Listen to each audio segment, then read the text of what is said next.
इस पर आपका स्वागत है। आपके साथ मैं हूं राकेश पांडे। 20 करोड़ भारतीयों का पसंदीदा ऐप फेसबुक विवादों में आ गया है। बीजेपी ने आरोप लगाया कि राहुल गांधी के सोशल मीडिया कैंपेन में कैम्ब्रिज एनालिटिका कंपनी की सेवा ली गई और कांग्रेस चोरी के डाटा से 2019 के चुनाव को प्रभावित करने की कोशिश कर सकती है।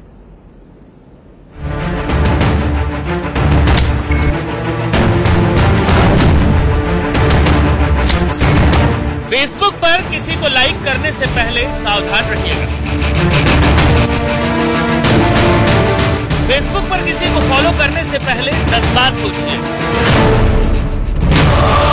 फेसबुक पर किसी को लाइक करने से पहले सावधान रहिएगा। फेसबुक पर किसी को फॉलो करने से पहले 10 बार सोचिए। फेसबुक पर किसी बात को शेयर करने से पहले सतर्क रहिए, क्योंकि सामने आया है लाइक, फॉलो और शेयर का सबसे बड़ा गड़बड़झाल।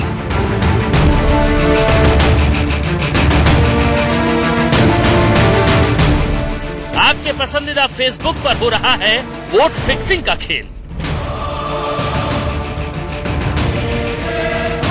20 करोड़ भारतीयों के साथ फेसबुक कर रहा है दगाबाजी।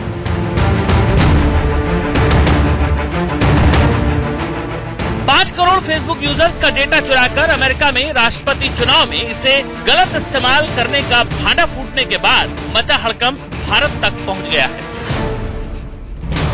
देश के कानून मंत्री ने आरोप लगाया है कि 2019 का चुनाव जीतने के लिए कांग्रेस डेटा चोरी की आरोपी रिसर्च फर्म कैम्ब्रिज एनालिटिका की सेवाएं ले रही है और कांग्रेस की चुनाव प्रभावित करने की इस कोशिश को बर्दाश्त नहीं किया जाएगा।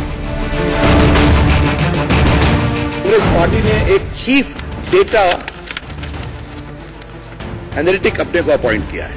वो कौन है, क्या है, मुझे बताने की जरूरत नहीं है। लेकिन मीडिया में यह भी आया है कि वो अमेरिका में जहां काम करते थे उस कंपनी ने उनके खिलाफ केस किया है on the issue of data impropriety. राष्ट्रीय कांग्रेस ने या कांग्रेस अध्यक्ष ने कभी पहले और न आज कैम्ब्रिज एनालिटिक्स नाम की किसी कंपनी की सेवाएं नहीं ली। हमारी हिंदी में एक शब्द है, खग ही जाने खग की भाषा। तो क्या ऐसे ही लोगों को रखा जा रहा है क्या? हमें इससे जरा भी परेशानी नहीं है, क्योंकि हमारी लोकप्रियता जमीन पर है और हम अच्छा करेंगे, पूरा विश्वास है। लेकिन ये सवाल देश हित और देश की सुरक्षा का है। वो कह रहे हैं कि ये सब फर्जीवाड़ा करती है कंपनी, तो ये बताना भूल गए कि 2010 में यही कानून मंत्री यानी बीजेपी और जेडीयू 2010 के चुनाव में इसी कंपनी की सेवाएं ले रहे थे। ये मैं नहीं कह रहा, ये कंपनी की वेबसाइट पे 3:04 की फोटो है जो उन्होंने कहा, और उन्होंने कहा कि 2010 के चुनाव में बिहार का चुनाव उन्होंने देखा था।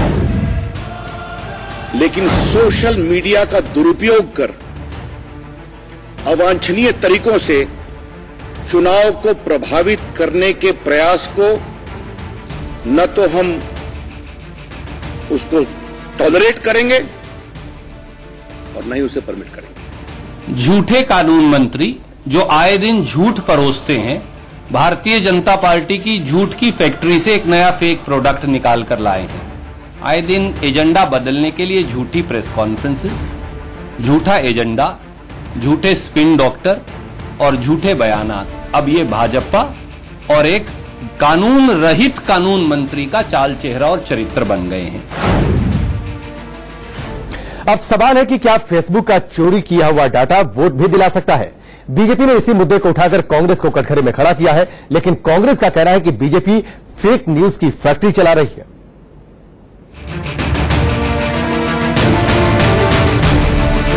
ये विवाद अब जबरदस्त राजनीतिक रंग ले चुका है। तमाम तरह की प्रतिक्रियाएं भी इस मामले में सामने आ रही हैं।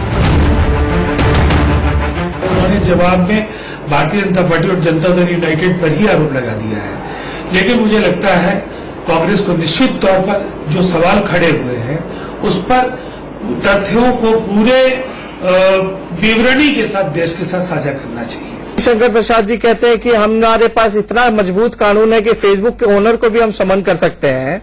तो फेसबुक के ओनर को कौन मना किया समन करने से? आप बुलाइए, आपके पास पावर है। लेकिन इतना पावर जो है जो देश का सफेद धन लेकर के विदेश भाग गए हैं, जिनको भगा दिया गया है नीरव मोदी, उनको भी तो समन कीजिए, उनको भी तो लेके आइए। हालांकि फेसबुक की वोट फिक्सिंग के विवाद पर कांग्रेस अध्यक्ष राहुल गांधी भी कूद पड़े। उन्होंने ट्वीट कर कहा कि समस्या 39 भारतीयों की मौत सरकार बैकफुट पर झूठ बोलते हुए पकड़ी गई। समाधान, कांग्रेस और डेटा चोरी की झूठी खबर तैयार कर दी गई। परिणाम, मीडिया नेटवर्क्स के बीच बाइट की होड़, 39 भारतीय रडार से गायब। समस्या हल हो गई। राहुल के इस आरोप पर हरसिमरत कौर ने क्या जवाब दिया, ये राहुल गांधी जी का ये खोखला आरोप ये संकेत दिलाता है कि कितने बुखलाए हुए हैं। 2 दिन पहले तो मोदी जी के खिलाफ ये कैम्ब्रिज एनालिटिका का ब्रह्मास्त्र 19 में इस्तेमाल करने लगे थे। अब जब इस कंपनी की हकीकत सामने आ रही है कि क्या गिरी हुई हरकतें ये करते हैं और कैसे राहुल गांधी जी उसकी मदद और कांग्रेस पार्टी मदद लेने लगी थी, तो अब भागने के लिए ये बेबुनियाद आरोप लगा रहे हैं। क्या वाकई ऐसा है जो राहुल कह रहे हैं? या वाकई फेसबुक के चोरी किए हुए डेटा के जरिए वोट फिक्सिंग का खेल हो रहा है? ये समझना बेहद जरूरी है, क्योंकि आरोप बीजेपी पर भी लग रहे हैं। 8 साल पहले 2010 में जब बिहार में बीजेपी और जेडीयू ने चुनाव लड़ा, तब दोनों की काफी सीटों को फायदा हुआ था। अब हम आपको समझाते हैं कि दरअसल ये पूरा मामला सामने कैसे आया और फेसबुक से इस पूरे मामले में चूक कहां हुई।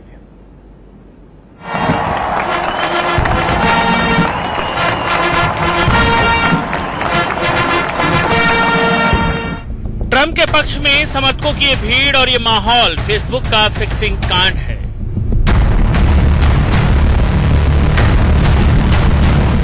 आरोप लगे हैं कि 2016 के राष्ट्रपति चुनाव से पहले अमेरिका में लाखों फेसबुक यूजर्स को ट्रंप का महिमा मंडल करने वाली पोस्ट ही दिखाई जा रही थी। ऐसा ही कुछ ब्रेक्जिट के दौरान भी हुआ। ब्रेक्जिट का समर्थन करने वालों को फेसबुक के लीक हुए डाटा से मदद मिली। इन आरोपों की तह में फेसबुक तो था, लेकिन उसके पीछे थी कैम्ब्रिज एनालिटिका नाम की कंपनी। कैम्ब्रिज एनालिटिका पर आरोप है कि उसने एक क्विज ऐप की मदद से फेसबुक यूजर्स का डाटा हासिल किया। जैसे ही आपने कुछ लाइक किया, कुछ डिसलाइक किया, तो आपका एक प्रोफाइल बन जाता है, एक पैटर्न होती है कि आपको क्या पसंद है, क्या पसंद नहीं है, तो एक टारगेटेड एडवर्टाइजमेंट्स फिर आपको आने लगते हैं।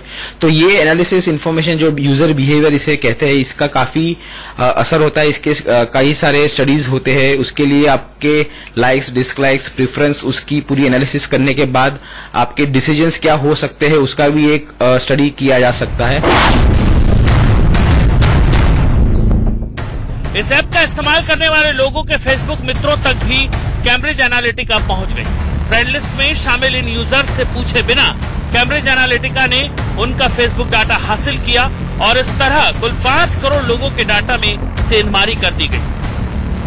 कैम्ब्रिज एनालिटिका का कैसे हुआ खुलासा, अब इसे समझिए। साल 2016 अमेरिका में राष्ट्रपति चुनाव। ये आरोप तो पहले ही लगे थे कि अमेरिका में ट्रंप को जिताने के लिए रूस ने दखल दी थी।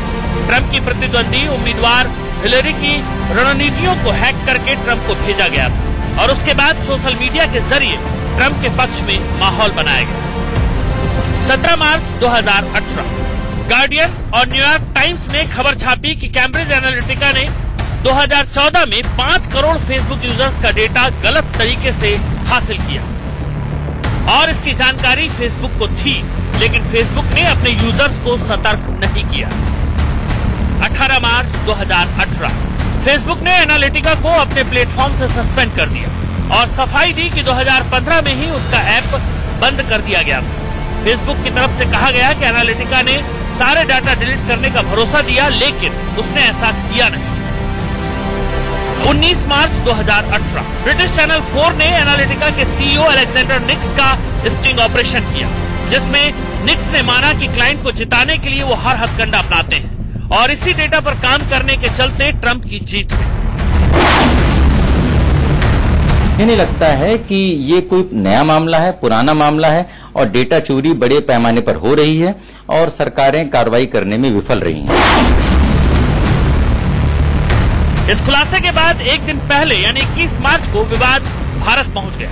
बीजेपी ने कांग्रेस पर 2019 के चुनाव को जीतने के लिए एनालिटिका की सेवाएं लेने का आरोप लगाया। साथ ही आशंका जताई कि राहुल के ट्विटर फॉलोअर्स में होने वाली अचानक बढ़ोतरी के पीछे भी इसी फर्म कैम्ब्रिज एनालिटिका का हाथ है। अब सवाल है कि फेसबुक में ये सेधमारी कैसे होती है और कैसे कोई ऐप बनाने वाली कंपनी आपकी निजी जिंदगी में घुसपैठ करके आपके विचारों को प्रभावित करती है और कहां आपको सतर्क रहने की जरूरत है। अब जरा इसे समझिए और आगे के लिए सतर्क रहिए।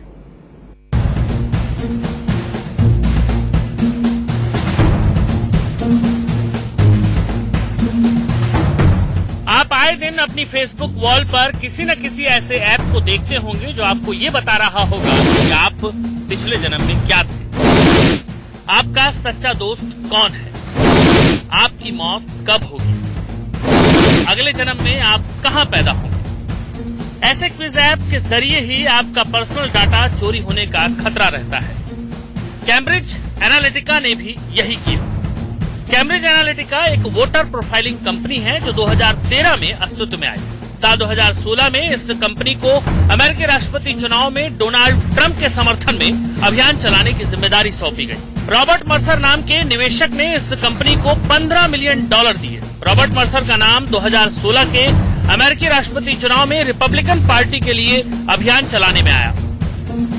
दरअसल कैम्ब्रिज यूनिवर्सिटी के लेक्चरर अलेक्जेंडर कोगन ने कैम्ब्रिज एनालिटिका के साथ मिलकर ऐसा ही एक क्विज ऐप बनाया जिसको नाम दिया गया this is your digital life. वक्त पर ब्रेक का, चंद वापस लौटते हैं।